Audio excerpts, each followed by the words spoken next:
So, welcome to the Transform Your Mind, Change Your Life podcast. And today, as we talk about escaping our personal prison, guys, we let's have some fun with this because too long I have been locked up, or too long you may feel you've been locked up, and it's time to make that change in your life. And I know it's been time to make that change in my life, and I decided to make that change years ago. As a matter of fact, now, I was that young man who struggled and who struggled with basically getting out of his own way. And so I find there's still avenues in my life that I still work with, that I still strive to have to change in my life to be better. So let's go on and knock some of these things out. Welcome on in, Pastor Maisha, or Maisha, as I would say at home. How you doing? I'm doing good. How are you? Can you hear me good? I hear you. I hear you. I hear you really good, actually. Okay, good. Maybe I'll Can turn it you? down just yeah. I'll Okay. turn it down just a tiny bit. I don't know how to turn it down. Oh, That's there what you I can figure that out on my side if I need to. go. Okay.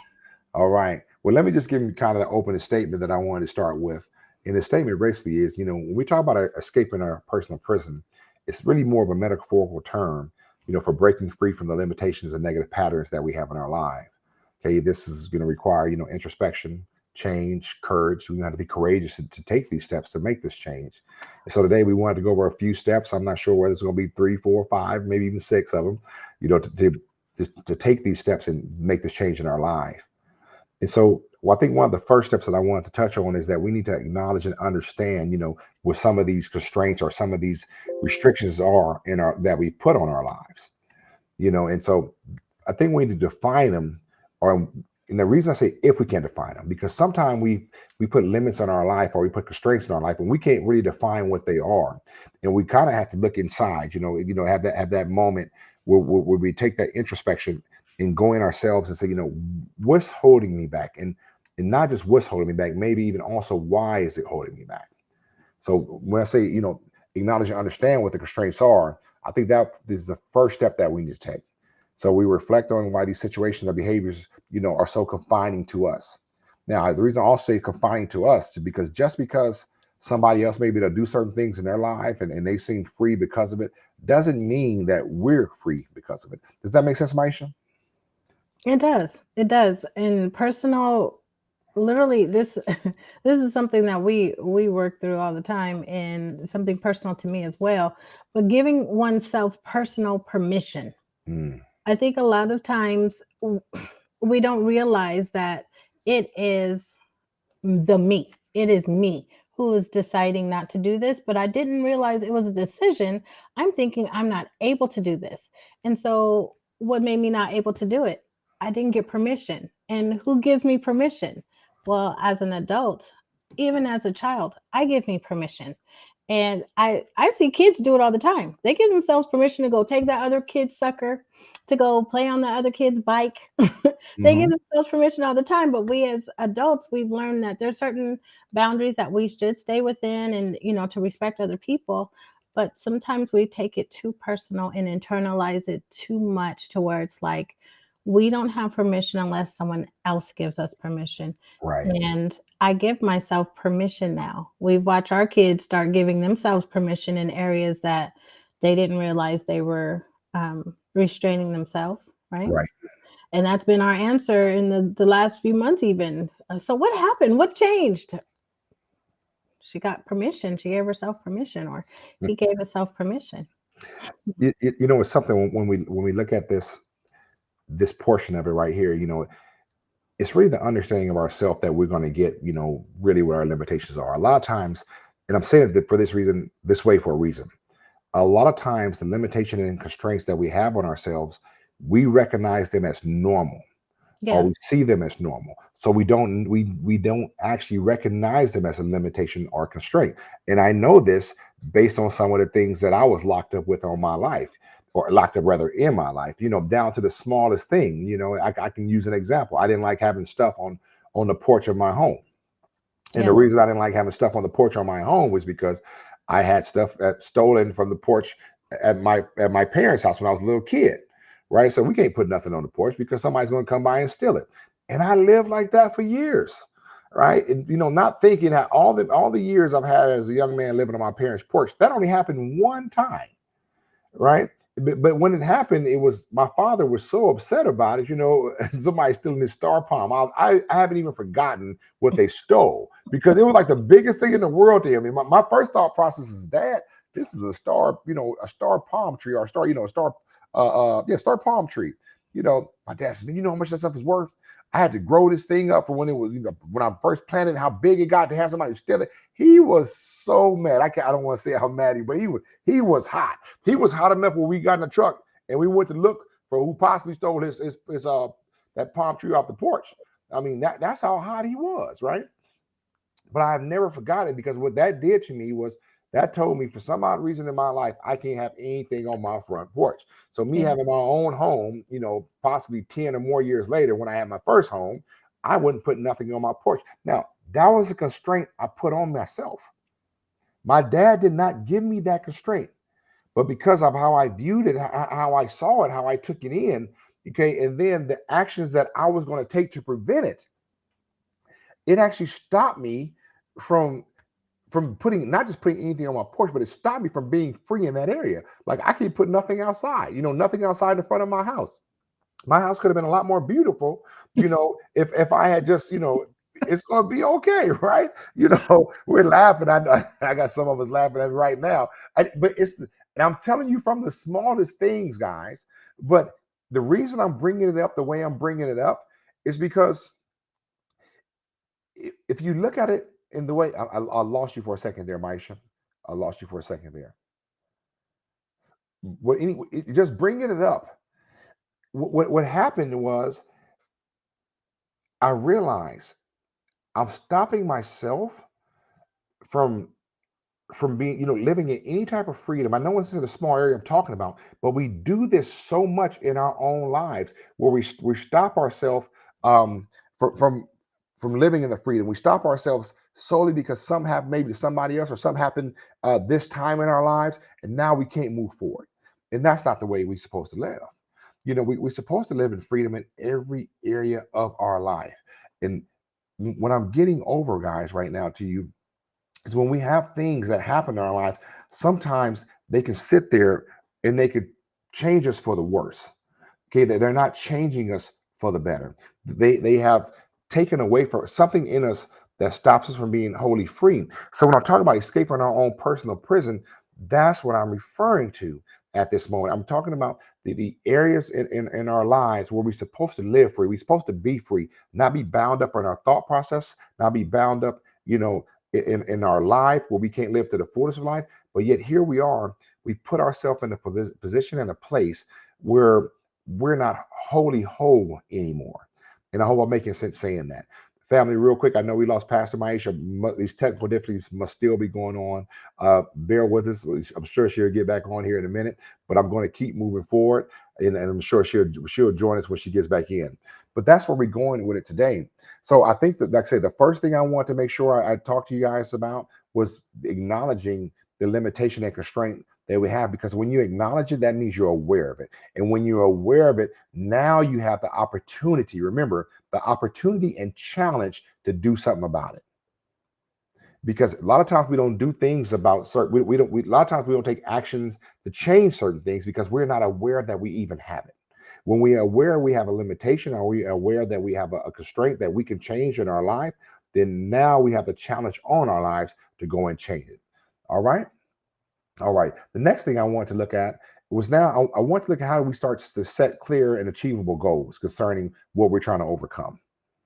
Okay. A lot of times, I'm even talking about this week in my sermon. A lot of times we get to a place in our life where we are not free, and we're not free because how we've locked ourselves up. Now I'm getting ready to give you two terms. I'm going to say the term discipline, and I'm going to say the term freedom.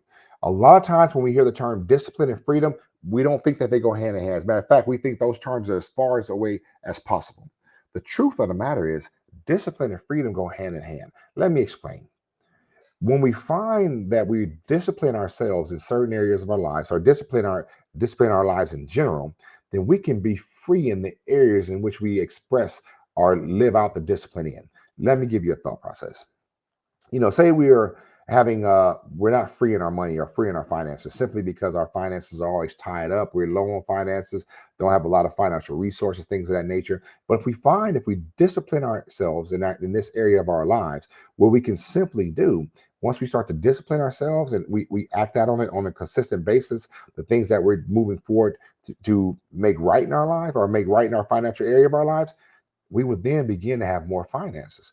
A lot of times we truly look at it, the areas we are most undisciplined in are the areas that we have the most, or we are most bound in, the most locked up in. There's no freedom in that. And because we view those two words as being different and wrong, okay, the thought process, discipline and freedom, because we don't think they go hand in hand. A lot of times when we hear we discipline ourselves, we think it's a punishment. No, we discipline ourselves so we can become truly free. Okay, that's why we discipline ourselves. I don't know sometime why we have reversed it in our minds. Every time we hear the word discipline, we think it's bad. Okay, the word discipline is not a negative term. No, even when we discipline our kids, we discipline them in a way in which they will learn a better way of going about it, right? Okay, discipline is not necessarily punishment. We have to get away from that thought process, that line of thinking, right? When we're going to be disciplined in an area, we discipline an area so we can become more free in the area. And I want to make sure we understand that. So let's move forward. So when we set clear, achievable goals, we have to also define, hey, what does freedom look like? As we free ourselves from our personal prison, we know what would we like to see in these areas. So now we start to set goals and set context around these areas. And now we have something to strive for. It's very important that we have something to strive for regarding these things. When we have something to strive for, we can simply now put things in place, put the changes in place so we can absolutely do better in those areas. Fair enough? Fair enough. So give me a second here. Hopefully, welcome back, Pastor. Can you hear me? I can't hear you yet, so give me a second. Okay, can you hear me now? Yes, yes. Welcome back, Maisha. I'm gonna stop calling you. I don't know. Every Thank time we get on the thing, I try to call you Pastor. So we're gonna start. Remember, number 2 is to set clear and achievable goals. So any thought process about that, Maisha? Well, when it comes to clear and achievable goals, things that personally you would be able to say, I'll give myself permission to do this. I'll be able to do this because there is going to be something you're going to have to sacrifice. The comfort zone of not being able to do it is wide and it is fluffy and it's warm because it's somewhere that we've been for a long time. When we go into being able to when we allow ourselves to see another place that we want to be, we have to now be willing to give up the place we are Yes. completely in order to achieve those next steps, right? That was. Oh, are you done? Because I don't want to cut you off because that was a great thing you just said, though. We have to be able to see the place we are. Yeah. Sometimes, guys, in our lives, we don't see the place we are as bad, or we don't see the place we are as negative. I'm not saying that we shouldn't be content. At the same time, if you want something different, okay, and you're saying where you are is fine or okay, or you're okay living with it, you won't change it most times. It just sounds good, right? We were talking even this morning about how we take in information, but information really, we know when it's really good to us because we start to act out on the information we take in. We Yeah. start to take actual actions and changes in our life when we start to do this right here. The reason I think of setting achievable goals, clear and achievable goals. Let's start with the word clear. Clarity is key. And the reason clarity is key is because it kicks out confusion. Me and my wife had probably about a 35-minute conversation about me this morning about being unclear in something. And it's something because when I recognized what she was talking about, I said, oh, I did that.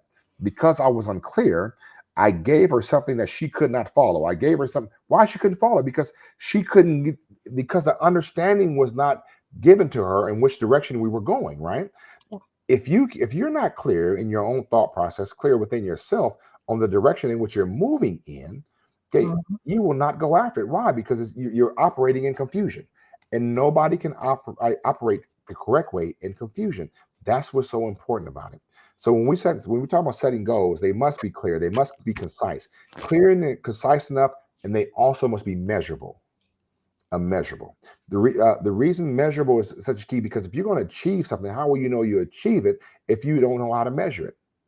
Right. You don't want to leave it to where it's anecdotal. You don't want to leave it where it's subjective. You want to make it where it's objective. So make sure when you set clear, achievable goals, make sure they're objective goals. They're goals in which you can measure, goals where you can see that increase. Because a lot of times, if we don't see increase in our goals, what do we do with our goals? We trash them.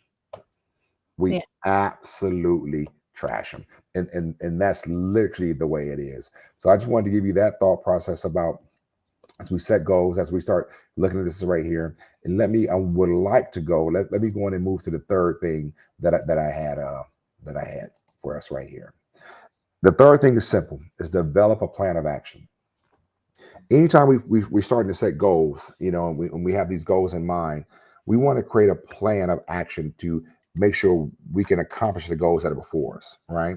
And so how do I go from the current situation I'm in to the situation where I want to be? So this might involve, we got to sometimes change our daily routine. As we change our mind, we change our actions, which will change our daily routine. As we start, and then also think about cutting off the things that are taken away from us, changing our actions. I'll give you a thought process. Even me, as I'm working on now losing weight, I'm working on building muscle. Where when I stand before people, I want to look a little different. And some of you guys may say, well, whatever. I mean, but for me, I do want to look a little different. I want to look better. I don't want to look as porky as I'm currently looking right now. It's because of that. I put goals in place, where I want to be, where my weight want to be. I put goals in place, and even how my upper body I want my upper body to look, and how I want my core to look. And even from down to the measurement level, to what I want to look like.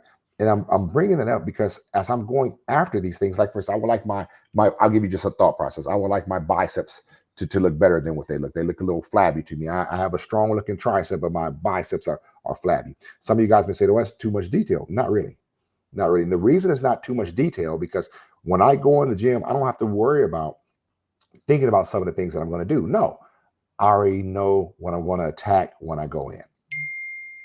So I'm attacking doing my cardio. I'm attacking doing the my biceps by doing more curls. I'm attacking my chest better by doing more bench pressing and more push-ups. These are the things that I'm going after. Why? Because I want to change those areas of my life. The same thing. The more specific that we are, the better it is for each and every one of us. So that's why when it comes to developing a plan of action, that's and putting the plan of action in place where we consistently follow it, that can absolutely help us to develop or go after the goals or achieve the goals rather that we want in our lives. Anything you want to add with that one, Maisha? As we Yeah. So what you said before in the previous okay, in the previous step is very important for this step and moving forward as well. That is to locate oneself. You need to be able to locate yourself, really, truly, honestly assess where you are. If you do not assess where you are and take that in, you cannot effectively get to the next step because you will try to bring where you are and who you are, what you have along with you. That's right. Whereas instead, just like going on an airplane, you're going to have to assess how many of the clothes from your closet are you taking to your next destination? How long are you going to be there? What is the weather there? All of the things that you will need to definitely assess in order for you to figure out how you're going to compress and compact what the necessities are for you in order for you to get to the next destination. That's the same thing here. If you are wanting to go somewhere new, if you are wanting to achieve something different, if you are wanting to have more, you must literally think about the fact you're going to have to put things into order, assess exactly what is necessary to go forward, knowing that you're going to have to leave some things behind. And so those things behind, you want to definitely get in your mind that this is worthy of me leaving behind because what I'm going forward to achieve and to receive is much more what I need and desire and where I belong to be. What I actually am desiring is something that's good for me. So I'm going to be willing to let go to receive because you got hands that are going to be either grabbing onto something or be willing to receive something. That's right. So put that into perspective for Oh, yourself. that was good. That's really good. I can't tell you how many times in my own life, and I know we don't have too much time, but I can't tell you how many times in my own life because I wasn't willing to let go of what was. I could not hold on to what could be. And those are failures. Those are failures. I don't. I haven't. I can't even tell you one time where it's ever worked out, where it was holding on to what was and trying to gravitate to what is. Not one time has it ever worked out. So that's a very, very good point. All right, I want to go over to our next one, which is it's pretty simple. It's cultivate, support, and seek resources. Now, cultivate support. I like the word cultivate because that means almost like growing, you're almost like nurturing, always like bringing into the thought process and the play that we need to get around the right people. Okay, not necessarily we got to get around the right people, and sometimes we have to let go of the things that are folks that are not it's not working for us and I hate to say it that way, but that's so true. When we get to a place or we trying to change our life, sometimes we can't do the same things we used to do. Sometimes it's a hindrance upon us. And so we say cultivating support and seeking resources. We want to seek the right people to be around.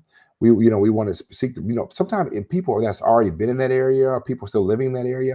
And I would advise you to seek people that have actually are currently even experiencing or working on that area right now. Why? Because what that allows us to do, that allows us to have somebody to work with where we say we're not alone. We're not in this by ourselves. Sometimes when we think we're by ourselves, or we are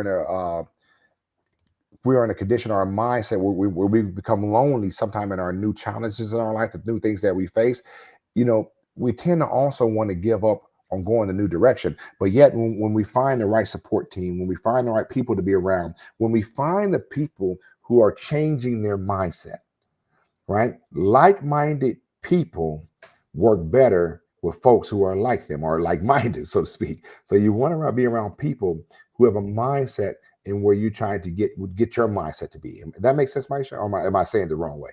I know you probably gonna say it No, better I than me. think you're saying you're right because Okay, you want to be around people who are either already where you are or just a step ahead of you going there as well.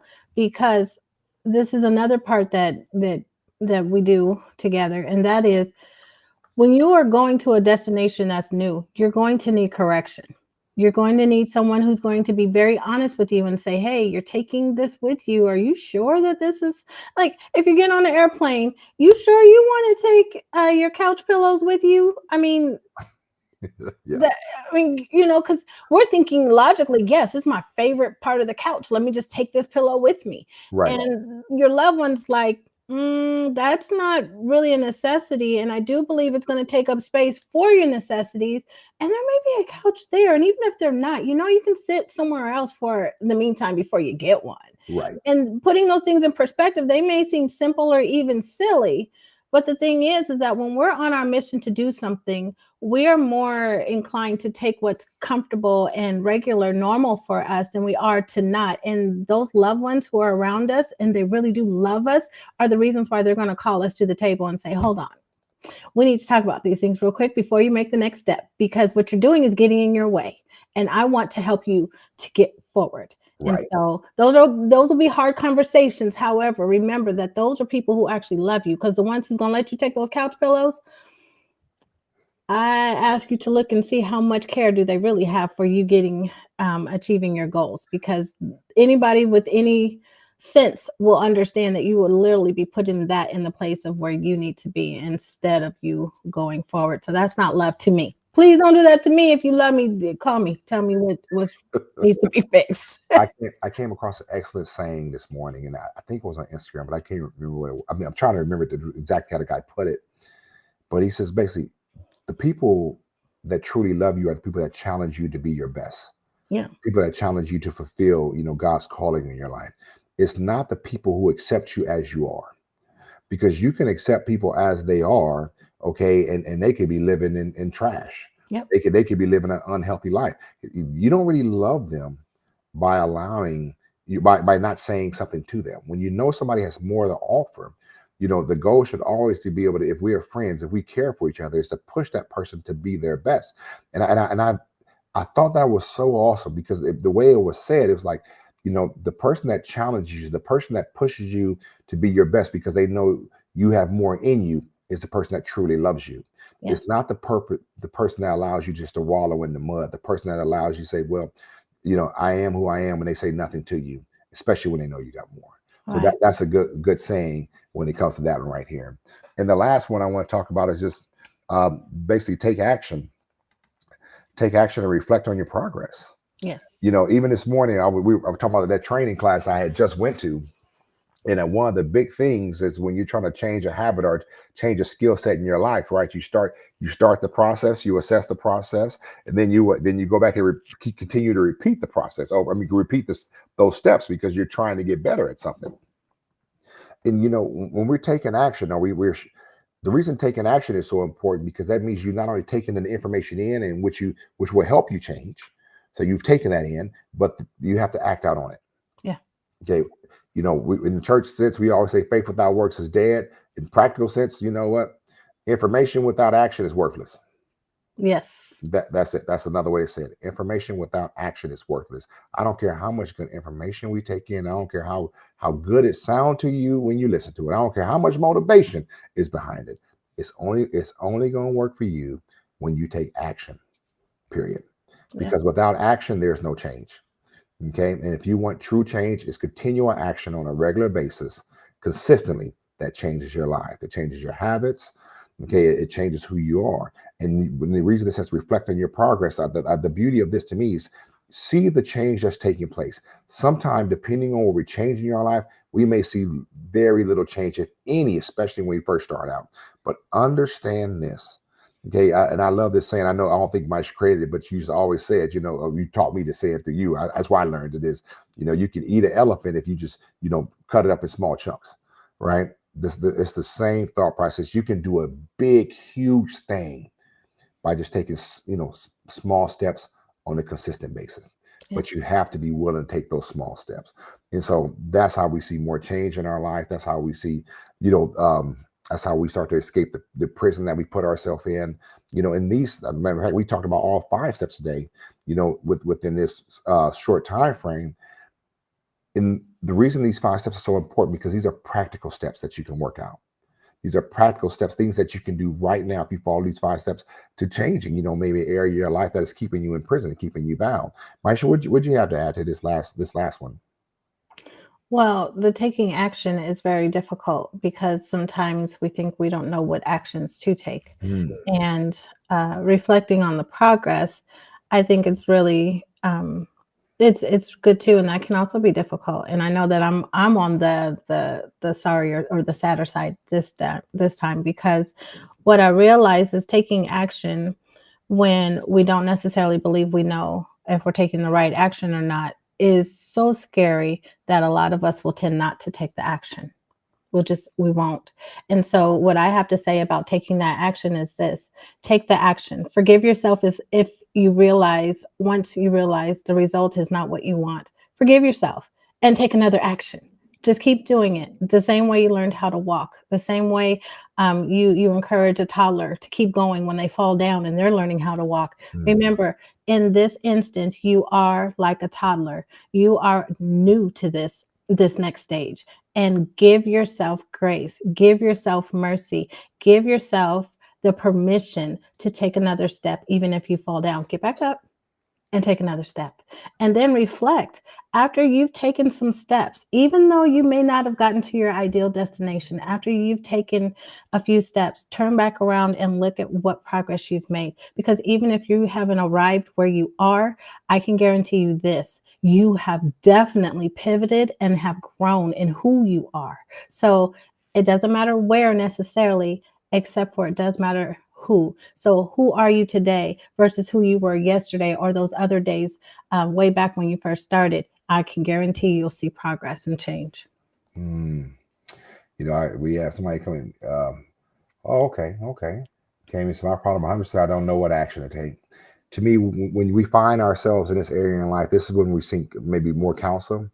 I know the Bible tells us, we find the wisdom. We find wisdom in the multitude of counsel. So find people maybe in this area in your life or area that they may have gone through something very similar, and they may help you with actions to take, things of that nature. I think we have to seek, like I said, once again, seek counsel in this area.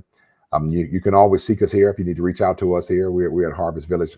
The email, just at harvestvillage.org. And maybe we can even help you what it is. And so we want everybody, to be free. And we want everybody to experience the freedom that God allows them to have. But we also know that we have to do our best to get out of our own way and take the practical steps to do that. This weekend, the reason we talk about so much spiritual stuff regarding this, because this weekend up Sunday I'm actually teaching on this, and so we will attack rather the practical, but also primarily the spiritual. See, because there are some spiritual steps to take, biblical spiritual steps to take, that we need to start, getting ourselves out of our personal prison and how to become better. So that's just a thought process. Thank you, brother, for writing in. Thank you for being courageous enough to even put that on the screen. We appreciate you.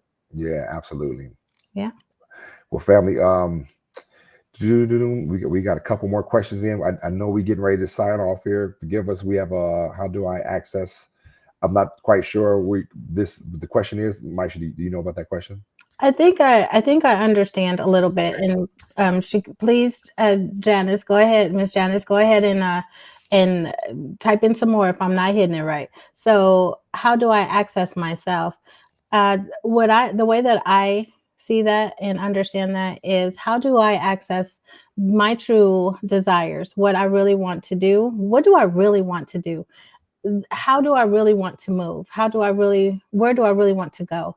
Right. And so for me, the way that I understand, if I'm understanding that correctly, this is how I help people to find it. And it's simple, because you can even do it in prayer. And I would say to start with prayer. And that is this: quickly, let yourself be silent and say the very first thing that comes out of your mind. What do you really want? Because see, when we're quiet, and for instance, I just did this the other day. There was a person whose daughter was in a dire situation, and she was crying because her daughter was unable to tell what she wanted for herself because she was in a coma. And this mother, is like, I want this, but I know she said that she will go ahead and just do this. I said, let me ask you this. What do you want for your child in your secret heart of heart? What do you want? That secret, I really want this for her, even though she's saying that she'll just resign to this. What do you want? Well, that same desire is in us. Okay. So go ahead and think about what it is that you truly want. If you knew, this is one question to leave you with. If you knew that you could not fail, what is the thing you would go ahead and do right now? What is the thing you will go ahead and go after? Who is it that needs to give you that permission? Because that thing, that secret desire in you, is God placed it in you. And the fact of the matter is, He has already given you permission, and He is giving you the ability. And now you have to give yourself the freedom to do it. That's it. That is absolutely it. So, family, I know some of you guys have more questions right there. We got to get ready to close down because we have another one to go to. And so, Miss Janice, we definitely see your question here, and I'm getting a thumbs up from Maisha.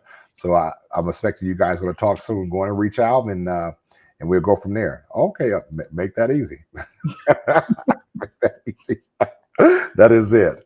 Okay. Oh man, Maisha, you may need to have a small little woman's group here with this. Well, whoever wants to come along, let's do this. I love doing this, because just a real quick sidebar, that woman, when she gave us, when she was willing to tell the truth about what she desired, letting herself hear the truth from her own mouth, we prayed over that thing, and that's exactly what God answered. So the Lord is just waiting for you to give yourself that permission, because He's already given it to you. Waiting for you to be clear. Yes. Thank you guys for joining us today. We're getting back on our regular cycle of trying to do this every Friday at 12 o'clock. So once again, thank you guys for tuning in. We appreciate you guys watching the Transform Your Mind, Change Your Life podcast. Take care, family. Bye now. Bye.